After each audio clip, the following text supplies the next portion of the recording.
Andito tayo ngayon sa Edicia Dasmariñas, Cavite to feature this 3 model units na andito ngayon sa kanila. So ang unahin muna natin is yung kanilang single attached house na lot na may minimum lot area na 80 square meters at ang kanyang floor area naman ay nasa 52.25 square meters. So this house is provision for 2 bedrooms, isang toilet and bath at isang parking lot. Dito sa Edicia Dasmariñas ay kompleto yung kanilang amenities. Meron silang swimming pool, may clubhouse, basketball court, children's playground, and aside from that, ay sobrang lapit lang din ito sa SM Dasmariñas that it's around 7 to 10 minutes away lang.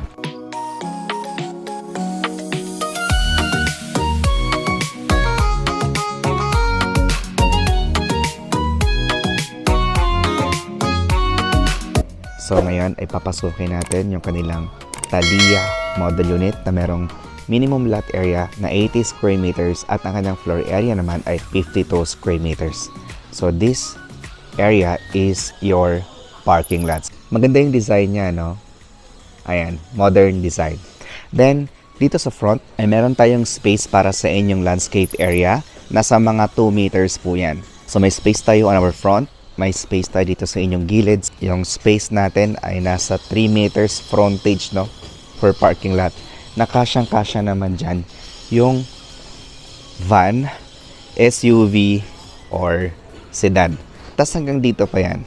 Sa likod, meron ulit tayo ditong additional na 2 meters na setback. So, pasok na tayo sa loob ng bahay. This is the actual turnover for Thalia model unit, no? Ito yung kanyang features. Alright. So, magmula dito sa pintuan, steel door sila. So, meron tayong deadbolt. At ito naman yung ating lock set. Then, yung door jamb naman niya ay steel na rin. Ayan. So, hindi siya inaanay kasi nga mga bakal na. Okay, so pagpasok agad natin, bubungad sa atin yung ating living area. Tapos, dito, isang napakalaking bintana. Ayan. So, mas maaliwala siya, no? Kasi nga, mas malaki yung bintana natin. So, sa ating turnover pala, painted na ito ng white. Ayan. Tapos, wala pa tayong tiles. Tapos, yung taas natin, painted na din tayo. So, ang kulang na lang natin dito ay tiles. Ang kagandahan naman dito, since wala pa tayong tiles, makapili tayo kung anong gustong tiles na ilagay natin. So, dito, yung ating pinaka kitchen area. Tapos, eto namang side na to is yung ating dining area. Alright. So, dito, meron tayong isang bintana. Tapos, eto naman yung ating pintuan, palabas ng ating service area, ng ating dirty kitchen, or ng ating parking lot. Then, ito yung sinasabi ko sa inyo kanina, na pwede nyo itong i-move dito sa side na to. Kasi meron pa tayong space dito. Para mas lumaki pa yung inyong kitchen area and dining area as well as yung inyong living area. Okay. So sa turnover ng ating kitchen area ay wala din po siyang kasamang tiles. Painted lang siya tapos isang single sink. Tapos meron siyang bintana dito. Ayan. So even the cabinets hindi po siya kasama. So semi-finished talaga yung turnover natin dito. Dito naman sa ating toilet and bath, ito naman yung turnover niya. Yan yung ating lavatory, yan yung ating water closet. Tapos meron naman tayong kasamang shower. Ayan. Tapos yung flooring natin dito ay naka-tiles. Tapos yung mga side walls natin ay painted. So technically, kayo din po ang maglagay ng tiles dito sa ating toilet and bath. Pero, livable naman na rin po siya. Pwede mo nang lipatan kaagad pag once na nakakuha kayo dito. So again, yun yung ating living area. This is our kitchen area. And this is your dining area. Alright. So dito naman tayo sa ating stairs. Ang kagandahan dito sa stairs nila ay purong buhos and yung kanilang railings ay bakal. So dito sa ilalim pala, pwede nyo pong gawin itong storage area. Okay, so taas tayo. Dito naman sa taas, this is provision for 2 bedrooms. Ang turnover niya, ganito na rin. So walang tiles, walang partition, and walang ceiling. Meron tayong isa, dalawa, tatlo, at apat na bintana. So, this is our second floor. Mataas naman yung ceiling. Ayan siya. At napakalaki ng bintana niya rito. Kaya mas maraming natural light na pumapasok dito sa inyong kwarto. Okay. Tapos, meron tayo dito maliit na balcony. Oh, ayan, ang cute nyo. Ayan, ang cute niya. Ayan siya. Tapos, papakita ko sa inyo yung neighbor. Okay. So, ipapakita ko na rin pala sa inyo yung dress-up model unit. Nang sa ganun, magkaroon kayo ng idea gaano kalaki yung living area niya, yung dining area niya, yung mga kwarto niya pag once na inayusan na. Nilagyan na ng gamit, nilagyan na ng mga partitions, ng tiles. Kasi normally, ma-appreciate natin yung laki ng bahay pag nalagyan na ng tiles. Pag nalagyan na natin ng mga partitions at ng mga gamit. So, i-check po natin. Pasukin natin yung Thalia na dress-up model unit. So, ang ginawa nila dito sa kanilang model unit, no, naglagay sila ng landscape area sa front. Tapos, eto siya. So, dito naman sa parking lot, wala namang binago. So, pagpasok natin dito sa kanilang model unit, ayan, naka-tiles na tayo ng 60 by 60 na ceramic tiles. Ayan siya, no. Tapos, eto naman yung ating pinaka-living area.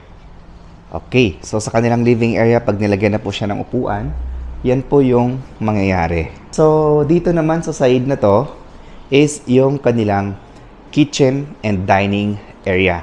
So, sa kanilang dining area, since ito ay 52 square meters, no? Well, okay na.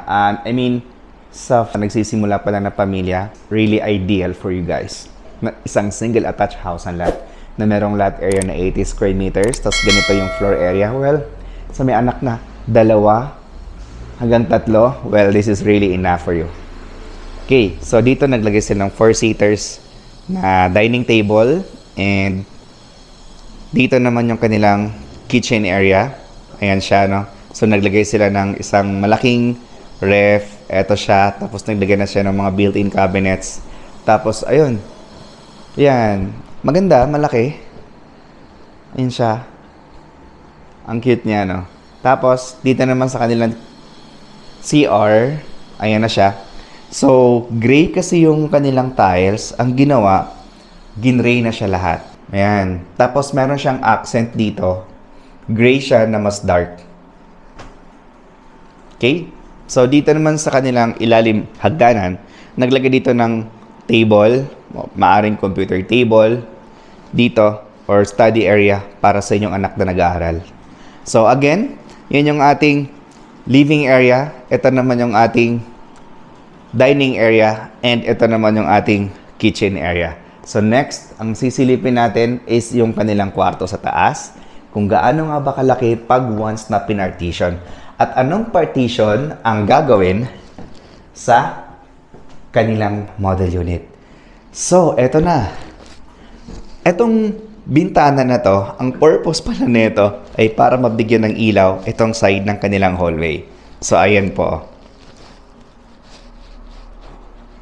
Okay. So, dito, naglagay sila ng tiles na parang wood planks. More on gray, no? More on gray. Tapos, ito yung kanilang bedroom. Wow! Okay. So, for bedroom number 1, meron pa siya ditong maliit na table, space niya sa maliit na table. Pwede mong lagyan din ng cabinet sa area na yan. Tapos, eto, meron pang isang side table dito. So, meron tayong 2 bintana, 1 at 2. Yan yung ating bedroom number 1. Next is meron pa siyang space pala dito para sa kanyang cabinet. Oh, di ba? Ang cute. Okay, so eto naman yung ating master's bedroom. Sa ating master's bedroom, yan, buksan natin yung ilaw. Ayan, naglagay ng queen size na bed. Ayan siya, tabi ng bintana. Ayan, queen size na bed. Tapos dito, meron diyang mga cabinets.